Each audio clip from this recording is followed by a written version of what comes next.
আসসালামু আলাইকুম এভরিওয়ান, সবাই কেমন আছেন? আশা করছি সবাই ভালো আছেন। আমি আলহামদুলিল্লাহ অনেক ভালো আছি।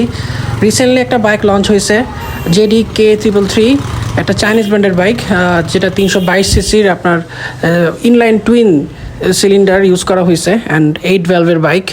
তো এই বাইকটা আমি নিয়ে কয়েকটা ভিডিও করছি আমার পেজে। তো ভিডিও করার পর খেয়াল করলাম এর মাঝে একটা ভিডিও মোটামুটি ভালোই ভাইরাল হয়েছে এই বাইকটা নিয়ে, যে স্টান্ট করতে করতে বাইকটার হচ্ছে যেই লিকুইড কুল যে ইয়াটা ওইটা আর কি মানে মানে একদম বের হয়ে যাচ্ছে আর কি। আপনার ওই যে ওইটা বের হয়ে একদম মানে অবস্থা খারাপ হয়ে গেছে। তো এই ভিডিওটা অনেক ভাইরাল হয়েছে। তো অনেকেই বলতেছে যখন মানে এই বাইকটা আর কি ভালো না, এরকম লিকুইড কুল যে ইয়াটা ওটা পড়ে যাচ্ছে, এটা নষ্ট হয়ে যায়, এটা চাইনিজ ব্র্যান্ড, ভালো যাবে না, বেশি দিন টিকবে না, জট টাইপের বাইক, মানে অনেক কমেন্ট আসতেছে। আচ্ছা, একটা বাইক স্পেশালি এই বাইকটা যখন স্টান্ট করার সময় কিন্তু প্রচুর পরিমাণে বাইকের উপর প্রেশার যায়। এটা কিন্তু টেস্ট ইউনিট একটা বাইক ছিল, যেটা ভিডিওটা সবাই দেখছে। অনেক প্রেশার যাওয়ার কারণে কিন্তু দেখা যাচ্ছে যে ইঞ্জিনটা গরম হওয়ার পরে এরকম একটা ইস্যু হয়ে গেছে। অ্যান্ড এরকম এটা না যে শুধু এই বাইকের সাথেই হয়েছে, CF Moto NK বাইকেরও টেস্ট রাইড ইভেন্টে এরকম একটা ইনসিডেন্ট হয়েছিল। অ্যান্ড এর আগে R15 V3 ইন্দোনেশিয়ান বাইকেও কয়েকবার এরকম আমি যেটা দেখছি আর কি, অনেকে এরকম কমপ্লেন করছে যে লিক হচ্ছে, এরকম পড়ে যাচ্ছে।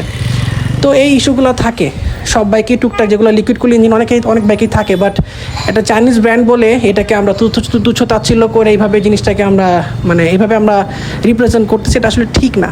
বাইকটা লঞ্চ হয়েছে মাত্র 2-3 দিন হয়েছে প্রবাবলি। তো এই বাইকটা এখনও অনেকে কিনছে, অনেকে কিনে নাই, মানে হাতে গোনা কয়েকজন কিনছে মাত্র বাইকটা।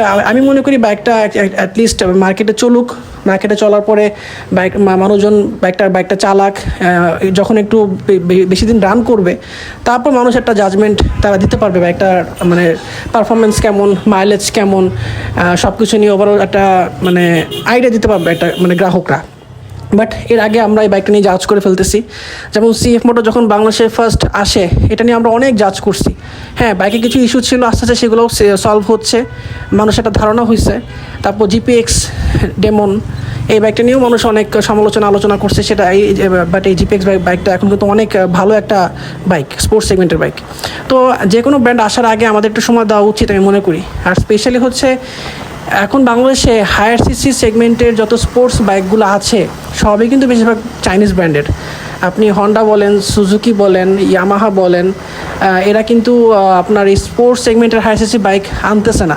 সো মানুষ যারা স্পোর্টস সেগমেন্টের হায়ার সিসি বাইক পছন্দ করে তাদের কিন্তু বাধ্য এই চাইনিজ টাইপের বাইকগুলোই নেওয়া লাগতেছে, অ্যান্ড মানুষ নিচ্ছেও। তো আর এই ধরনের বাইকে দেখা যাচ্ছে যে মানুষ মাইলেজ নিয়ে অনেক চিন্তা করে। একটা ইনলাইন মানে টুইন সিলিন্ডারের বাইকে আপনি যদি মাইলেজ 35-40 এক্সপেক্ট করেন তাহলে তো হবে না। এই বাইকে মাইলেজ সর্বোচ্চ গেলে 25 পাবে, সর্বোচ্চ গেলে। এর বেশি এটার মাইলেজ আশা করলে বোকামি, কারণ আপনি যদি পাওয়ার চান আপনাকে মাইলেজ কম্প্রোমাইজ করা লাগবে। এই জিনিসটা আমরা অনেকেই বুঝতে চাই না, বাট আমরা সবাই চাই হায়ার সিসি। আমাদের মেন্টালিটিটা আমাদের চেঞ্জ করা খুবই দরকার আমার মতে।